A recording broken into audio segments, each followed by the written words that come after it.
All right, I was boarding a plane, an American Airlines plane, and I've got a new bag. I've got myself a rolling bag, but it's a small rolling bag. I got tired of the backpack.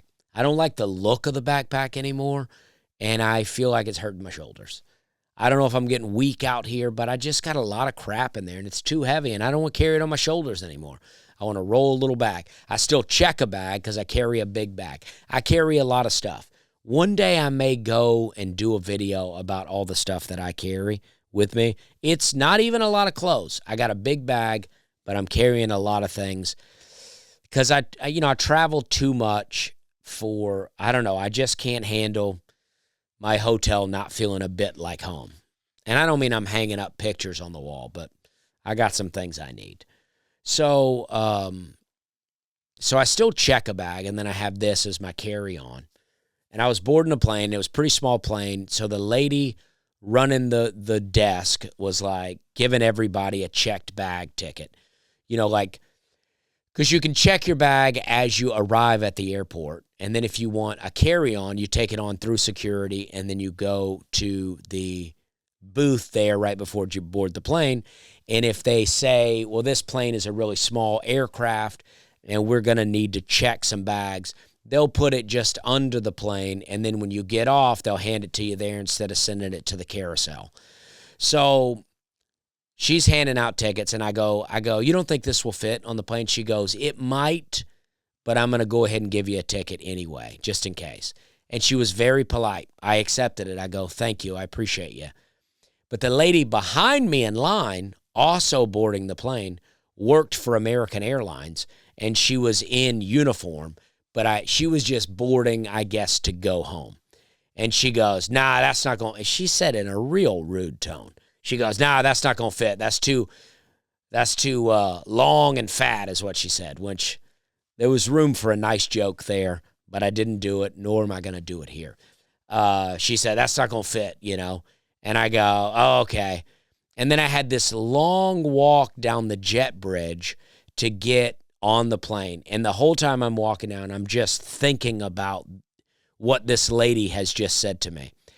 And I'm so annoyed by it because I'm like, she's now put me in a position to where if I decide that I'm going to go ahead and check and see if it will fit, then I'm just like some stubborn guy out here.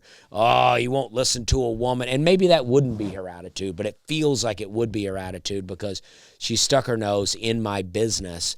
And it just felt like she was going to be like, you don't want to listen to nobody. You think you know everything. And I just was like, I purposely have this bag as a carry-on because I have stuff in here. I may want to dig through on the plane. I got a laptop in here. I got my headphones in here. I got water in here. I got a tea bottle in here. I got things I want out of this bag. I want this bag with me. So I got down to the bottom and I made the decision. I said, you know what? I'm going to go ahead and check. So I boarded the plane. There was another lady there, flight attendant waiting. I go, hey, I'm just going to check to see if this bag will fit. She goes, yeah, it will. And she goes, just put it in like this. She told me how to do it. I went down, tried it like that, fit perfect, like a glove.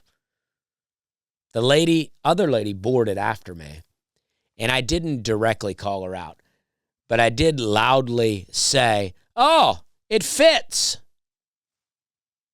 I said it loud enough to where she could hear. Oh, it fits.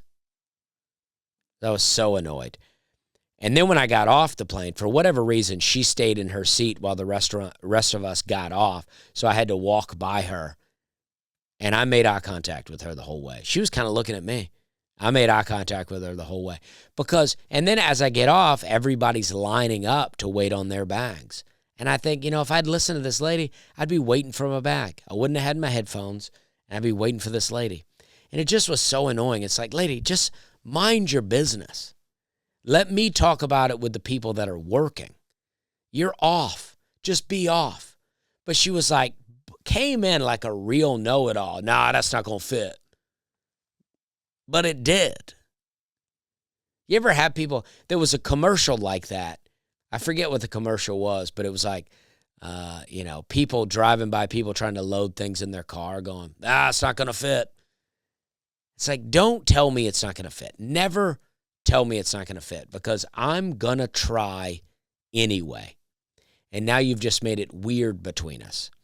I do this, I've had this sort of incident a couple of times. I showed up to a public restroom one time, and there was a line. People were waiting in line. And like a long time we were waiting in line.